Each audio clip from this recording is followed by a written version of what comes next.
What's up, everybody? Matt Moran here for another weekly update. So there's lots of exciting and some very interesting news here to cover this week. But before I get into the news, I first want to mention I'll be doing my usual weekly live stream on Sunday night at 9 p.m. Eastern Time. So join if you can. It's always fun hanging out, talking cars with all of you. I also hope that all of you here in America have enjoyed your Thanksgiving and have a good Thanksgiving weekend here with family, friends, or whatever.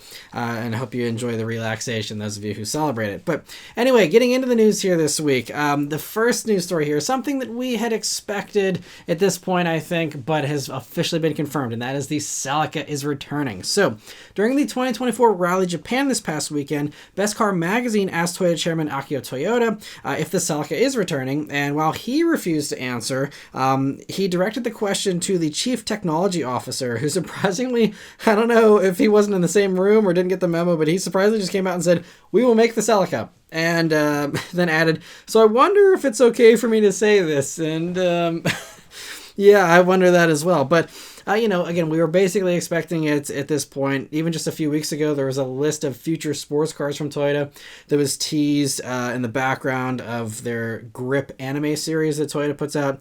Plus, the trademark was just renewed a few weeks ago. That came out.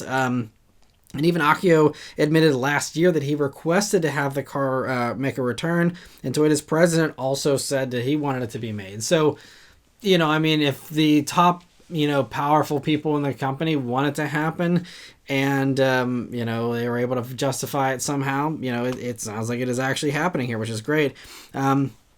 So there was no other info given, of course, because that probably wasn't even supposed to be, given. But, the rumors are all over the place as far as what to expect here with Celica.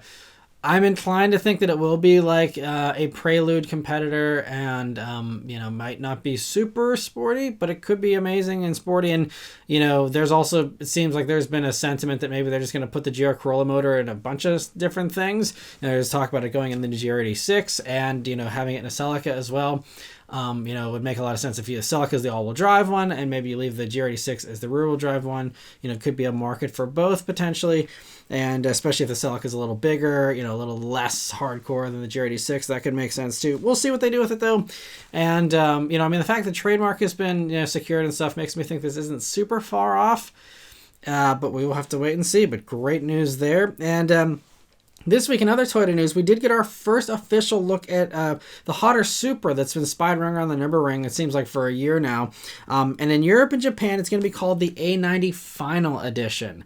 So this confirms the Supra is indeed ending production. And, I guess they could always pull a Jeep and, have multiple model years of a Final Edition like they're doing with the Wrangler 392. But anyway, this is the end. And as for the enhancements here, it's a little surprising it doesn't actually get the GRMN branding that we were all expecting, but, it's also not getting as many improvements as I think people were expecting as well. A lot of people thought that it would get the BMW S58 motor instead of the B58 it currently has, but this final edition continues with an enhanced version of that B58. It does 429 horsepower and 420 pound-feet of torque, which is a nice jump over the regular car's 382 horsepower and 369 pound-feet of torque.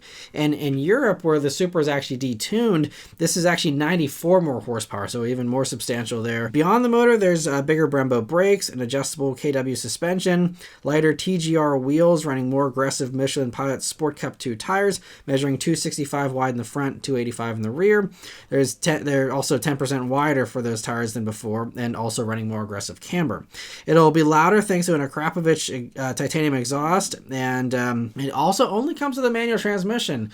So even though this is, like a hardcore track car, it is, not totally focused on lap times of just the fastest thing with the automatic. It's actually, all about the engagement as well. And so as you can see, the aero has been enhanced with a carbon fiber front lip, canards, hood duct, and rear wing. There's extra rigidity thanks to an aluminum rear subframe mount from the GT4 race car and various other bracing as well. The power steering's also been retuned. And then the interior gets carbon fiber Recaros that are very aggressive looking, don't look very comfortable, but they're obviously very light, and there's lots of Alcantara and red seat belts. Only 300 of these will be made for Europe and Japan, and while Toyota didn't say exactly when production will end or whether the US will get anything at all, they did confirm to Motor One that these will in fact be the last Supras built for this generation, they say.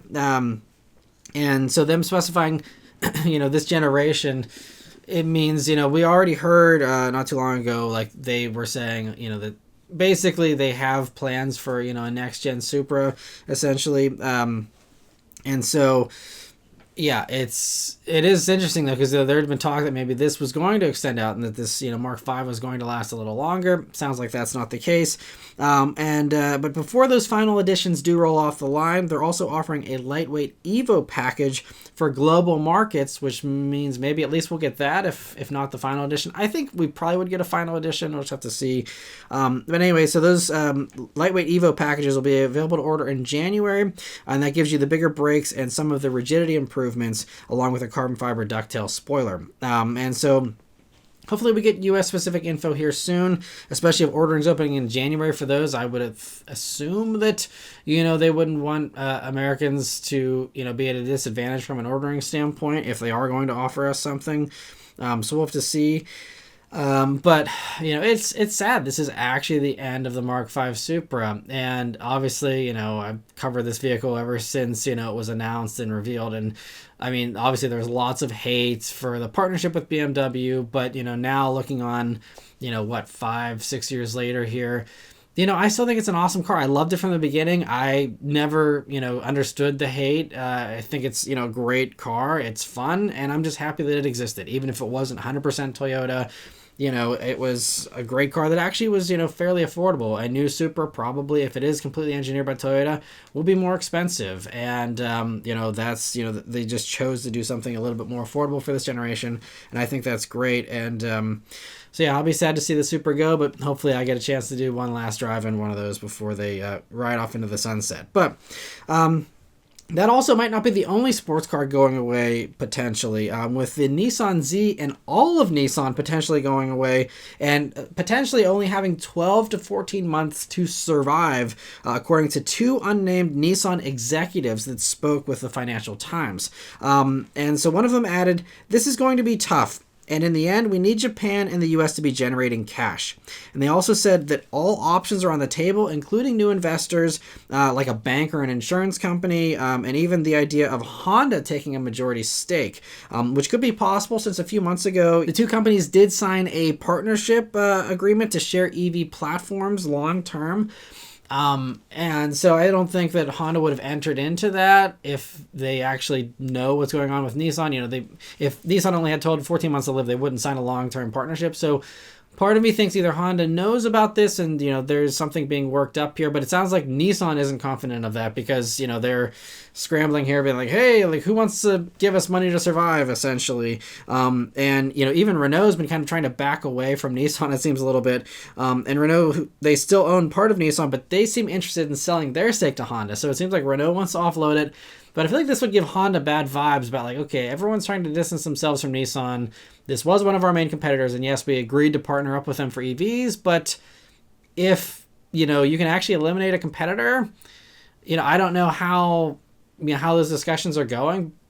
I think there's a case to be made more so for letting Nissan go if you're, with the other companies versus saving them, because a lot of people have been talking about this this past week. I mean, I still think that Nissan can save themselves on their own because, they are on the cusp of a bunch of new great products. I just reviewed the Kicks. It's fantastic. It's one of I think the cheapest all-wheel drive thing you can get as far as crossovers goes, at least. And it's not just the cheapest, but it's fantastic. I really love it. And it seems like it's off to a strong-ish start with sales from very early, impressions here so far. But, we have the Armada and Murano, brand new, finally, two very old vehicles that desperately needed a redo 5 years ago, but we're finally getting it now. And hopefully that boosts their fortunes here for 2025. And so, I am slightly optimistic that, Nissan still could pull this off if these products are well done and, the reception is good. I also, think there's other ways they could cut to, save some money. I mean, having a Marvel, superhero being your spokesperson, like that's unnecessary cost. Hire some no-name actor to, say the same lines. I mean, I don't think that, celebrities really sell cars that much, and so those types of things, I think there have been some missteps for sure with Nissan, but if they tighten the belt and they have some really solid products, I'm hoping that, they can survive here. So we'll have to see how that goes. for them. But, a lot of people this past week have been saying, what would Honda get out of this if Honda did buy a majority stake in Nissan? And sure, they could like take the Z and hack the roof off and call it an S2000 or something. But I think, again, I could hear the groans through the comments already of, that would be horrible, and then there's not a whole lot else, because everything that Nissan does, Honda already competes with. And some of the exclusive things that Nissan could have brought to the table, like a full-size pickup truck, they got rid of with the Titan. So there's really not a whole lot there, and I mean, Honda already has the EV stuff covered, with the early stuff from GM and Honda's own platform in 2026 that they're developing on their own. So they don't need to share that with Nissan, and they don't need anything from Nissan from an EV standpoint, I don't think either. So I don't think there is really a case to be made, in my opinion, for Honda to, bail out Nissan, buy Nissan. I don't think they're going to get anything out of it, really. Because Honda has all those segments covered for the most part. I mean, maybe I'm forgetting one or two, but, full-size SUV with the Armada, but does Honda need to compete in the full-size SUV segments? And is that worth taking on all of the other baggage of the company? I don't know. I don't think so, really, So we'll see. I'm very curious to hear your thoughts on that in the comments below. Let me know what you think about Nissan's future here. I know, obviously, there's a lot of bad sentiment about Nissan going downhill and everyone kind of expecting this, but I don't think any of us expected this to happen this soon. And so we'll see what happens. But those of you who own Zs and GTRs, especially these, the last generation here, they could become, I think a little bit more valuable in the future, potentially, if this is truly the end. That would be the saddest thing. Obviously, looking at it from an objective, cold standpoint, it's whatever, but like, the heritage of Nissan and, seeing Z go away, seeing there never being a new GTR potentially, like those are really sad things. And, maybe the Japanese government will bail them out, or maybe something else will happen. I don't know. But like, it would be sad. It'd be crazy. I never want a car company to do badly or go away. And so I'm pulling for Nissan. I really am. And we'll see if there are, other new products here. The Armada and the Murano drive as well as the Kicks does. I'll be actually reviewing them here soon. So stay tuned for that here in the next, several weeks. But anyway, moving on here. For some more not so great news here, Subaru has announced pricing for the 2025 WRX this past week. And I usually don't talk about pricing, but I know a lot of you are interested in WRXs. And so I think this is worth mentioning briefly here. So the 2025 WRX pricing finally came out, and it's gotten a lot more expensive, and they've eliminated the base model, which I think is the biggest thing that is annoying, because it was a fantastic value at a little over 30,000. It was, I think, 32, and so now the premium is the starting point, and even it has gone up $1,165 for 2025 for a new starting price just to get into a premium WRX, which gives you the moonroof and I think the stereo now. But it's a starting price now of $36,920, including destination. So $37,000 now for the cheapest WRX. Subaru cites the lack of popularity for the base model as the reason why they, just went to the premium, saying that nearly 50% of buyers decided to go for the premium anyway. I don't know if that means that the other, over 50% went for other trims, or that more of those people actually went for the base model, and it's still the majority. But I don't know. Either way, it still is just, it doesn't matter to me. Like, you're alienating somebody. Like, unless the take rate is, less than 10% or something. But I mean, you're alienating people. A lot of people were excited about the base models because it is that great value. And I've argued all along for this new generation WRX that once you go up beyond premium, especially, and you're into the 40s for a WRX, you're better off getting a GR Corolla. I know, obligatory GR Corolla mention, the car that I'm obsessed with still. But like, it just doesn't make any sense. And so this is just really unfortunate. And to make matters worse, the top trims also get more expensive too, with the WRX TS costing $46,875, well over the $45,000 or so that we were expecting for that one. And that's also $4,100 more than the TR from just 2024 here, which is basically the same as the TS, aside from giving you the adaptive dampers and the digital gauge cluster. Those are the only two things that improve over the TR. Are those two things plus, a little bump for inflation or whatever, $4,000?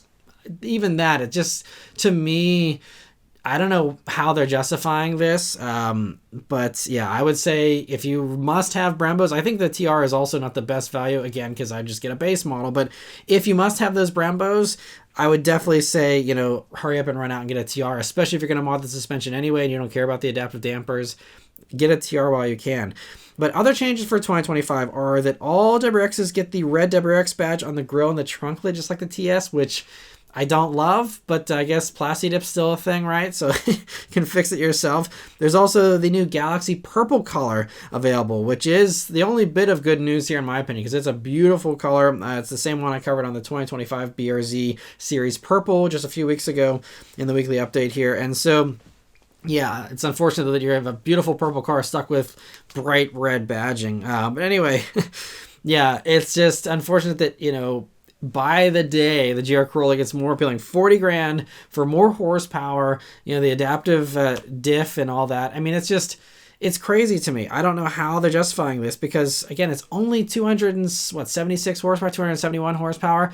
Golf R is the same money as this TS version with more luxuries for the same money, pretty much, you know, coming in, you know, just a little under 50 grand there most likely for 25. But, like, I don't know. It makes no sense to me. I mean, maybe people will still buy these things, and I'm sure some of the WRX fans that are still remaining will open their wallets for it, but oh man, I cannot see any justification for these new prices. It's really unfortunate. But anyway, moving on here, speaking of Volkswagen, last week I covered how Volkswagen is considering closing the factory that makes the 718 Boxster and Cayman after production is done in 2025 for those two, along with the European T-Roc Cabriolet that's also planned to be done there next year. But this week, Volkswagen brand's CEO talked with German publication Welt am Sonntag that they need to reduce production and to adapt to the new realities. And they say that closing a factory is now unavoidable. So last week this was like, oh, maybe they'll close a factory. Now they're like, we're basically closing a factory. It could still be the smaller German factory that supplements ID.3 production in Germany there. But either way, this is a big deal in Germany because Volkswagen has never closed a factory in Germany, apparently. So that is, you know, a really big deal. And if a closure does happen, the workers' union there in Germany also have already threatened to go on strike at all Volkswagen plants. So could disrupt, you know, supply for all the Volkswagen stuff, you know, here next year if this does end up happening. Just sounds like it's going to be a rocky few years here for Volkswagen if, you know, they're already struggling and then they're struggling with, you know, keeping the workers happy and everything else. It's doesn't look great for Volkswagen. We will see. But anyway, it's not all bad news at Volkswagen, though, because they seem well aware their products obviously need improvement. And in a recent interview that Volkswagen's development head did with Auto Express, he talked about the improvements that are coming to the ID.4 and the ID.3 in 2026. Obviously over a year away, doesn't help us, you know, in the here and now, but they'll be on the same MEB platform, they say, but will be reskinned with a completely new design language going back to where we originally came from a design perspective, and return to what Volkswagen is known for. So most likely that means boxier, a little bit more squared than the, you know, more bulbous ID.3, especially, and ID.4 that we have currently. And he continued by saying, we also will have a lot of improvements in terms of battery costs and performance. We will also bring new features and driver assistance functions, so there will be a huge improvement, both in terms of the cost for us, but also the benefit for the customers. So that is important, and, you know, I've been hearing elsewhere that, you know, battery costs could actually reach cost parity with gas around 2026 because battery costs are falling so quickly. So that is, you know, a positive here as far as the pricing for these vehicles and also the profit margins, you know, for them, for the manufacturers. And they also said there'll be a new interior design with more physical buttons and a better quality interior overall, which is also great news to hear. And it's unfortunate, again, these improvements are over a year away for even the first models to get those, you know, even in Europe. But at least stuff like the 2025 GTI has gone back to, you know, regular buttons instead of the capacitive touch ones.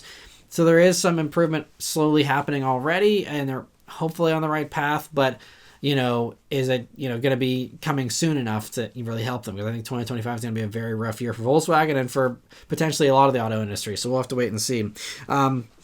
But also, Volkswagen this week revealed that Rivian will now be helping them develop the 9th generation all-electric Golf. And so Volkswagen CEO told Automotive News that we decided on how to do the software-defined vehicle. It will happen with Rivian, the joint venture where we put the new electronics architecture together. But we also decided that we want to start this journey with a more iconic product. So we'll start with the Golf. So that's also a pretty big leap, because Golf is still very important to Volkswagen, even though it's dropped off the sales charts, considerably. I mean, it is still a very important model, obviously, for them. And so to take that leap of faith with Rivian for this is a big deal. It'll still be on Volkswagen's new SSP platform. Don't expect the new Golf to be like the Rivian R3 or anything like that. It's going to be, still the Volkswagen stuff. And they're planning this platform for the end of the decade. And this new Golf, they say, also won't arrive until 2029. So still a ways off. But for those of you, especially in Europe that are worried, they're fans of the gas-powered Golf, that is going to stick around most likely, because there's been talks by Volkswagen's head of technical development that the current Mark 8 Golfs, or Mark 8.5, I guess, technically at this point, they will continue on alongside this new electric one until potentially 2035. So, it won't be the freshest, newest thing for the gas-powered fans, but it will stick around and be available to purchase new, most likely. So, no worries there, really. And so, but anyway, interesting to hear that, and I'm hoping that Rivian just improves, the stuff at Volkswagen. And this is what I've been saying for a long time. Like, if Volkswagen can't figure out this software with all these delays they've had over the past few years, bring in someone who knows what they're doing. And they did that with Rivian, and I think that's fantastic. So hopefully, again, long term here, we're looking at, some brighter futures here for Volkswagen. Porsche also seems to be changing their plans to improve appeal as well, though. And just last month, they said that they're going to continue investing in gas-powered vehicles. I discussed that previously. But now in a new interview with Automotive News Europe, Porsche's CFO said that not only will the V8 live on into the 2030s, but that future models that were supposed to be EVs might actually get gas-powered derivatives, saying, "We are currently looking at the possibility of the originally planned all-electric vehicles having a hybrid drive or a combustion engine. We are currently in the middle of making conceptual decisions. What is clear is that we are sticking with the combustion engine for much longer." So, it sounds like they're just going to follow along what every other company is doing, or at least the ones that have been successful so far with riding the waves. Whether we're talking about, BMW doing a pretty good job here of offering just gas and electric of the same vehicle with no design compromise, or even, like the Dodge Charger, I think was ahead of its time already, offering, both electric and gas. I think Stellantis actually did have the right idea, and I think this will be what we're going to see from a lot of companies. I think Toyota's, kind of following a similar tact here with range extenders and all that. And I think that, Porsche's kind of seeing this is probably now the better way to hedge our bets going forward, have every option available that we can. And but it's interesting that stuff that was conceived as an EV with unique EV packaging, now they're going to try and bring in the gas stuff, which probably will introduce some compromises to that packaging and all that. But we'll have to see how this plays out for them. And again, they're still in the conceptual phase, so a ways off. But Motor One is speculating that the first model that'll get this two-pronged approach from Porsche could be their new three-row SUV that Porsche's been working on for a while. With that, initially being planned as an EV. And I think they're too far along in the development process to, have gas come in at the same launch as the EV. But I think, launches as an EV, maybe they even mention, like, hey, there might be some other powertrain options in the future. And then, a gas-powered something, arrives alongside it, maybe a year or two later, and, it comes in to help, after that early adoption phase of, the blank check Porsche buyers, get all theirs. And so I also think the new electric Boxer and Cayman could be a prime candidate for this now, because they know, especially for the sports cars, like, a lot of these people want gas still. And, obviously the electric one is already probably almost mostly finished, because that is coming, I think, sometime here next year. And they've been, running around, in production bodywork and stuff being tested. So, that again is another one that's already too late to, change course for the launch. But I think, we can see, a couple different ideas, whether Porsche is willing to compromise and just take the current 718 and literally just try and fit the new body on top of that old vehicle, or if, they really try and, hack up the new car to, make the gas engine fit. We'll just have to see. I mean, it might not be that hard because there was discussion that, the electric Cayman and Boxer could have a battery that's actually stacked in the rear to give it, a mid-engine driving kind of, weight dynamic. So maybe there's going to be space there. You hack out the battery, you can maybe fit a gas engine in there without, a whole lot of hassle. We'll have to wait and see again. But very interesting to hear that, that is something that they're changing course on there. And also, the Volkswagen Group did actually debut one new vehicle this week, the Sportback version of the new Audi Q5 and SQ5. So in addition to the swoopier silhouette here, you can enjoy the sight of real exhaust tips again while looking at that new back end. Powertrains are all the same as the non-Sportback, meaning the 2-liter turbo on the regular ones and the 3-liter turbo V6 on the S models. Everything else is the same too, aside from the cargo area, of course, having 2 cubic feet less space. And there's no pricing or release date for the US yet, but in Europe, ordering opens in December and it'll start at about 55,000 euros. And another struggling car conglomerate, Stellantis, they confirmed a couple new vehicles are coming this week as well. So first, at the LA Auto Show here, Chrysler CEO confirmed to Green Car Reports that Chrysler is still doing an electric minivan. That is still in the plans, and it will still actually be using the Pacifica name, interestingly, even though Portal was the name that was on the concept van that we saw a couple years ago. And so their CEO explained that there's so much equity in the market, consumers have a favorable opinion about Pacifica and very high awareness. I see no reason at this point to change the name. And it still is a little ways off, though, with her revealing that another refresh is coming to the current Pacifica first, and that's happening in 2026, with the new electric Pacifica likely happening in 2027 or maybe even a little after that. But when asked if the plug-in hybrid version has a future or something like a Ram charger setup, again, more companies talking about, multiple powertrain approaches here, she wouldn't comment, though, on that. Which seems strange, she could have said some throwaway comment about like how, Stellantis has all these, platforms that can accommodate both kind of powertrains and all that. So, and she didn't really say that, so I'm not sure, if they're really going to go all EV for this and they're still bullish on that or what. But she did say they're still trying to figure out how to do stow-and-go seating in an EV, suggesting possibly stowing the second row under the first, or even having them just hang off to the sides on a rail or something, because apparently she doesn't like how the Volkswagen ID Buzz makes you remove the rear seats in order to get an open area. She wants it to be flexible, so if you're, waiting around at a soccer game or something and you want to have an open minivan floor, you can just drop those seats and have that as kind of the mentality here that they're going for. So it's all great. I mean, the only big elephant in the room is, will Chrysler stick around long enough to even make it to 2026 or 2027? Because there's been talks that while all these brands were promised a future till like about 2031, now with Stellantis, really being on the ropes as well, they might start axing some of these brands in the next, 2 or 3 years, has, been the most recent reports. So that would put us right at 2026, 2027. And will Chrysler have proven themselves to be worthy at that point? I don't think so. If all they're having is still, the current Pacifica, not even the refresh coming until 2026, that's not, very good for their future, I don't think. So we'll see what happens, but interesting to hear that. One brand that definitely will stick around in the Stellantis empire is Jeep, of course, and their CEO also revealed some info at the LA Auto Show to journalists, confirming a new SUV is coming next year. They didn't say it's the Cherokee, but that is almost certainly what it's going to be, and they confirmed it'll arrive next year and be a hybrid, but according to Automotive News, it won't be a plug-in hybrid, which is a departure because every hybrid they currently offer is the 4xe plug-in hybrids. So there's no other info beyond just it's going to be hybrid and a new SUV is coming.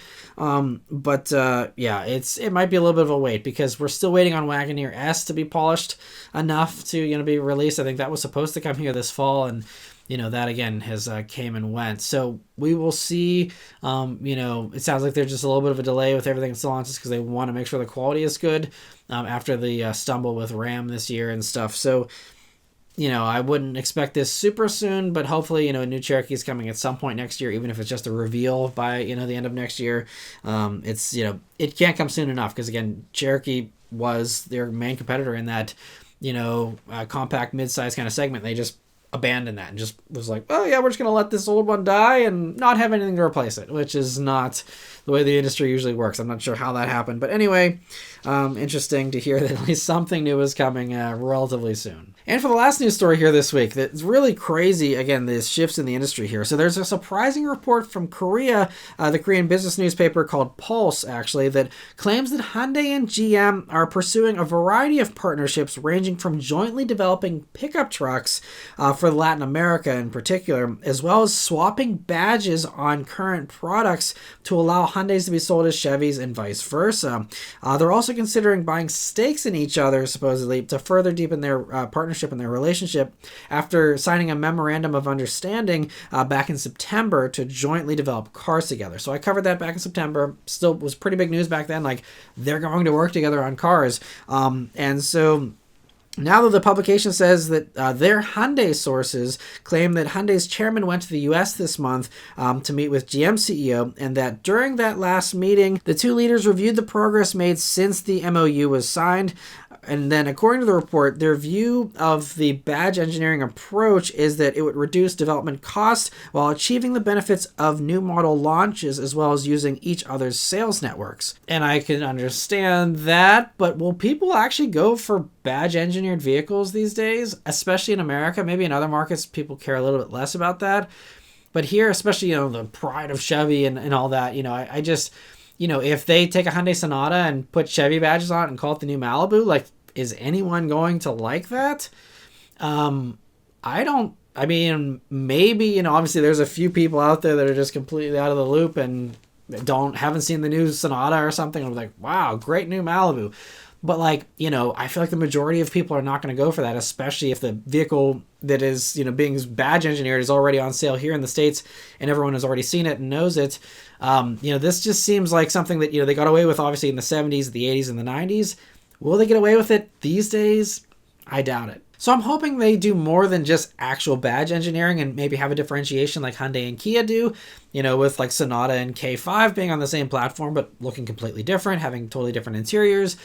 I think if they do something like that, now you're talking. And now, okay, great. It has the underpinnings of Sonata, but it's, uniquely Chevy.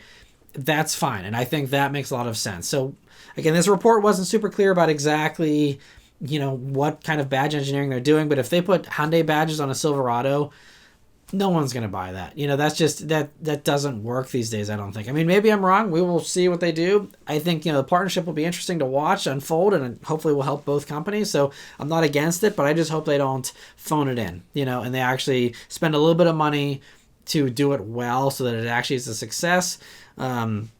But yeah, we will see what ends up happening with that. But lastly, I want to thank all of you that are members of the Maran Motoring Club. So we did have a few new members able to join this past week thanks to the very generous membership gifting that was done during the last live stream by Kyle, Brian Harrington, Shane Lockett, and Jordan Yeager. So thank you all so much for your generosity. I certainly appreciate it. I'm sure those new members appreciate that as well. And as far as those new members, I give a big welcome here to OK, to Blue Collar Jose, Mr. 705, and Y Hass. And so I hope you're all enjoying those membership perks so far. Be sure to join in on the live stream there where those members do get priority answering, and check out all the other membership perks here that come with being a member on that membership tab on the channel. And if you'd also like to get all the perks of being a member as well as that priority answering, there's always join buttons here on the video page, on the channel page, and a link in the description.